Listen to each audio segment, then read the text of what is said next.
నమస్తే, welcome to big TV. ఈరోజు నాతో పాటు స్టూడియోలో అందుబాటులో ఉన్నారు ప్రముఖ మోటివేషనల్ స్పీకర్ అలాగే ఫ్యామిలీ కౌన్సిలర్ రమారజని గారు. నమస్తే అండి. నమస్తే అమ్మ. ఇప్పుడు చూస్తే చిన్న పిల్లలు వరకు వస్తే మనం ఫోన్కి బాగా ఎడిక్ట్ అయిపోతారు. అవును. తింటే ఫోను, కూర్చుంటే ఫోను, పడుకుంటే ఫోను. అంటే అదేంటి, పేరెంట్స్ ఇప్పుడున్న జనరేషన్ పేరెంట్స్ ఏంటంటే ఆఫీస్కి వెళ్ళి వచ్చేసరికి టైం లేక సరే తినిపించినప్పుడు ఒక ఫోన్ ఇచ్చేస్తే వాళ్ళే తింటారులే అని అనుకుంటారు. అసలు పిల్లలకి ఫోన్ అలవాటు చేయడం మంచిదా కాదా?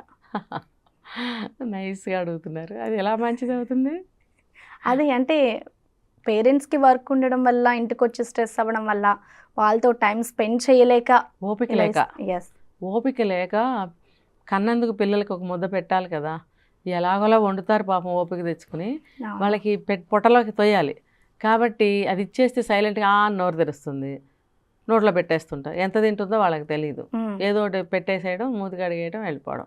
పడుకోండి అంటే పడుకోండి, వీళ్ళు వెళ్ళి వీళ్ళు పని చేసుకుంటారు. ఒక డౌట్, అంటే అలా పెడితే వాళ్ళకి పడుతుందంటారా? నిన్నే చూశాను ఒక సీను, పడుతుందని నాకు అర్థమైంది.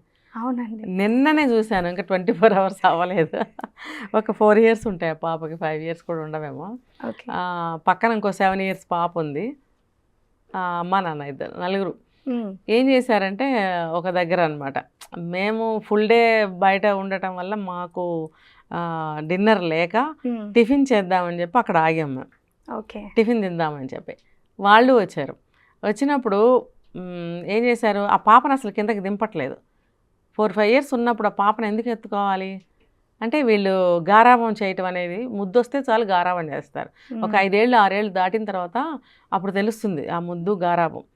పెంకిగా తయారవుతారు, మొండిగా తయారవుతారు, వాళ్ళని కొట్టాలనిపిస్తుంది. అక్కడి నుంచి పిల్లల పట్ల మన ట్రీట్మెంట్ మారిపోతుంది, వాళ్ళు మొండిగా తయారవుతారు. అది అసలు అలా చేయకూడదు. పేరెంటింగ్ అనేది ఇప్పుడు చాలా హాట్ టాపిక్గా ఉంది. ప్రతి ఒక్కళ్ళు, పెళ్ళి అయిన వాళ్ళు అవ్వని వాళ్ళు తెలుసుకోవాల్సిన విషయాలు. ముందు తెలుసుకుని పెళ్లి చేసుకోమని చెప్తాను నేనైతే. తర్వాత కౌన్సిలింగ్ తీసుకోండి అని చెప్తాను. ఈ రెండు కంపల్సరీ. పెళ్ళికి ముందు పిల్లల్ని ఎలా పెంచాలి, అసలు కనాలా వద్దా, కంటే ఎలా పెంచాలి, సరిగ్గా పెంచగలిగితేనే నేను పిల్లల్ని కనటానికి సిద్ధపడాలి. అది నీ ఇష్టం ఒకటే కదా, నీ భర్తకు కూడా ఇష్టం ఉండాలి. అది ఎక్కడి నుంచి ఎక్కడికి ఎన్ని లింక్స్ వెళ్ళిపోతాయో చూడండి. అందుకని ఏదైనా సరే పిల్లల పెంపకము, తర్వాత మరి మనం సంసార జీవితం నడుపుకోవాలని కౌన్సిలింగ్ అన్ని తీసుకున్నాకే మ్యారేజ్ చేసుకోవాలి. అప్పుడు సజావుగా ఉంటాయి. ఆ పాప ఏం చేసింది, ఎత్తుకునే ఆయన పాపం ఒక్క చేత్తోటి అందరికీ ప్లేట్లు తెచ్చి పెడుతుంటే ఆవిడ ఏం చేసిందంటే ఇమ్మీడియట్గా ఫోన్ ఆన్ చేసి ఆ చిన్న పిల్లకి ఇచ్చింది. ఎందుకంటే ఆ పిల్ల కూర్చోవట్లేదు, ఏడవటం, డ్యాన్స్ మొదలుపెట్టింది. ఏడుస్తుంటే వెంటనే ఆ ఫోన్ ఆన్ చేసి ఆ భర్త మీద సీరియస్ అవుతుంది.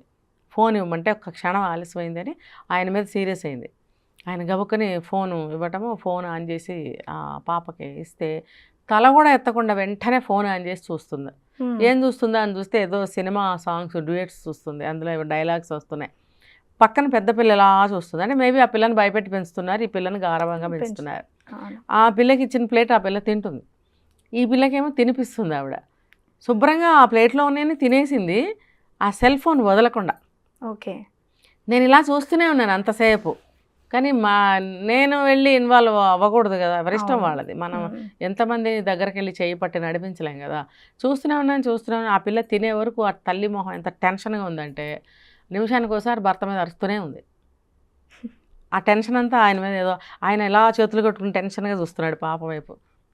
అంటే వీళ్ళిద్దరికి ప్రతిరోజు ఆ పిల్లకి తినిపించే విషయంలో ఫుల్ టెన్షన్ అనమాట. భగవాన్ అనుకున్నా నేను. ఆ సెల్ ఫోను ఇచ్చి ఎలాగోలా ఆ పొట్టలోకి ఇంత తోస్తున్నారని నాకు అర్థమైంది. పెద్ద పిల్ల బాగానే తింది. అంటే ఆ టైంలో రాత్రి 10 అవుతుంది, దగ్గర 9 దాటింది. ఆ టైంలో 4-5 ఏళ్ల వయసున్న పాపకి రోడ్డు మీద ఫుడ్ మీరు సెల్ ఫోన్ ఇచ్చి పెడుతున్నారు. ఏ స్థితిలో ఉన్నారో మరి వాళ్ళు అర్థం చేసుకోవాలి. మరి తింటున్నారా అని అడిగినందుకు ఇది సమాధానం. వాళ్ళు తింటున్నారు. ఏం తింటున్నా వాళ్ళకి తెలియదు, అది ఐటమ్ ఏంటో తెలియదు, ఏదో కడుపులో పడుతుంది అంతే. వాళ్ళకి నెయ్యేసి వేడన్నం పప్పు ముద్ద పెట్టినా అలాగే తింటారు, గడ్డి పెట్టినా అలాగే తింటారు. వాళ్ళకి ఏం తెలుసు, తెలియదు. అది తప్పు చేస్తుంది ఎవరు, పేరెంట్సే కదా. అందుకని సెల్ ఫోను ఇవ్వదు. కావాలంటే ఇవ్వమంటే 2 పెట్టి తినిపించాలి, కానీ వాళ్ళకి సెల్ ఫోన్ ఇచ్చి తినిపించే పాప ఏడవకూడదా? అంటే అలా కొడితే కూడా మొండిగా అయిపోతారు. అంటే కొట్టడం కాదు, అదే మీరు చెప్పింది కూడా భయం చెప్పాలి అని అనుకుంటారు. అవును. కానీ అమ్మో నేను టచ్ చేయను, నా పిల్లల్ని నేను కొట్టను అని అంటారు. అదే కదా. ఇప్పుడు ఆ పిల్లలకి సంబంధించిన బొమ్మలు ఆల్బమ్స్, బుక్స్ ఉంటాయి చక్కగా. ఓకే. రకరకాలు ఉంటాయి దాంట్లో. యానిమల్స్ బొమ్మలు, వర్డ్స్తో కూడిన బొమ్మలు, ఇవన్నీ నెంబర్స్తో కూడినవి రకరకాలు ఉంటాయి. అవి చూపించవచ్చుగా. వింటారు. అవి మనమే కదా సెల్ ఫోన్ ఇచ్చింది. అవును. అలాగే ఆ బుక్ మనమే ఇవ్వచ్చుగా. అది ఇవ్వరు, ఇదే ఇస్తారు. ఎందుకంటే రెడీగా జేబులో ఉంటుందిగా. ఆ బుక్ అయితే ఇంట్లో ఎక్కడ ఉంటుంది, అవన్నీ పట్టుకొచ్చి అక్కడ పెట్టాలి. మనకే ఒళ్ళు బద్ధకం, మనకే ఇంట్రెస్ట్ లేదు. పేజీ పేజీ తిప్పి అమ్మ అయ్యా అని బతిలాడితే మనకు ఓపిక ఏది? బతిలాడటానికి మనకు ఓపిక లేదు. మనం కూడా గబగబా వెళ్ళి పడుకోవాలి, నిద్రపోవాలి. అలసిపోయి వచ్చాం జాబ్కి వెళ్ళి. ఇవన్నీ కూడా నిస్సహాయ స్థితిలే. ఓకే. అందుకే ముందుగా నిర్ణయించుకోవాలి, లైఫ్ను ఒక డిజైన్ చేసుకోవాలి. ఆ డిజైన్ ప్రకారం ప్లాన్ చేసుకోవాలి, ప్లాన్ ప్రకారం ముందుకెళ్ళాలి. ఓకే. సో ఫైనల్గా ఇప్పుడు ఎవరైతే డివోర్స్ తీసుకుంటారో భార్యాభర్తలు ఇద్దరికి, ఏ చిన్న కారణాలు ఇందాక మనం ఫస్ట్లో మాట్లాడుకున్నట్లు, సో ఫైనల్గా వాళ్ళకి ఏం చెప్తారు? మళ్ళీ ఆ బాండింగ్ రావాలి అని అంటే ఒక చిన్న టిప్ ఇవ్వాలి అంటే అసలు మీరు ఏం చెప్తారు? అంటే డివోర్స్ తీసుకున్న తర్వాత? నో, తీసుకోక ముందు. అంటే ముందు ఒకవేళ వాళ్ళకి ఆ ఆలోచన వస్తే ఆ టిప్స్ని బట్టి వాళ్ళు అక్కడితో ఆగిపోయేలా ఉంటే అసలు ఎలాగా? ఇప్పుడు డివోర్స్కి అప్లై చేసిన తర్వాత కోర్టులో జడ్జి కూడా కౌన్సిలింగ్ ఇప్పిస్తారు. ఓకే. వాళ్ళు మారే వాళ్ళైతే అక్కడే మారిపోతారు. లేదు పేరెంట్స్ కోర్టులో వాళ్ళు వాళ్ళ ఆచారం ప్రకారం ప్రతి ఒక్కళ్ళకి అట్లని చెప్తారు, డివోర్స్ కోసం వచ్చిన ప్రతి ఒక్కళ్ళకి చెప్తారు అని అనుకుంటే పేరెంట్స్ వాళ్ళని ఒక మంచి కౌన్సిలర్ దగ్గరికి తీసుకెళ్ళచ్చు. నా దగ్గరికి కూడా వస్తుంటారు. తీసుకెళ్ళి మనసు విప్పి ప్రాబ్లం ఏంటనేది మాట్లాడుకోవాలి. ఎందుకనంటే ఇప్పుడు నీది వింటే నీది కరెక్ట్ అనిపిస్తుంది, అతన్ని వింటే అతనిది కరెక్ట్ అనిపిస్తుంది. ఎవరిది తప్పు పట్టలేం. ఎవరు మాట్లాడినా కరెక్ట్, న్యాయమే అనిపిస్తుంది. అతను చెప్పినప్పుడు ఈఎంఐదే తప్పు అనిపిస్తుంది, ఈఎంఐ చెప్తున్నంతసేపు అబ్బాయిదే తప్పు అనిపిస్తుంది. కానీ ఒక మైన్యూట్ క్లిక్ పాయింట్ అనేది ఒకటి ఉంటుంది. దాన్ని కనుక పట్టుకోగలిగితే తప్పు ఎవరిది అనేది మనం డిసైడ్ చేయగలుగుతాం. ఓకే. అది కౌన్సిలింగ్ చేయిస్తే కనుక దాని ప్రకారం మనం గైడ్ చేయగలుగుతాం. ఓకే. ఆ ప్రకారంగా వాళ్ళకి కౌన్సిలింగ్ ఇస్తాము. మారి చక్కగా సంసారాలు చేసుకునే వాళ్ళు ఉన్నారు, చాలామంది ఉన్నారు. ఓకే మేడం, అంటే ఫ్యామిలీకి సంబంధించి కానివ్వచ్చు, అలాగే ఒక పిల్లలు ఎలా ఉండాలి, అలాగే యూత్ ఎలా ఉండాలి, చక్కటి వివరాలు తెలియజేశారు. Thank you so much.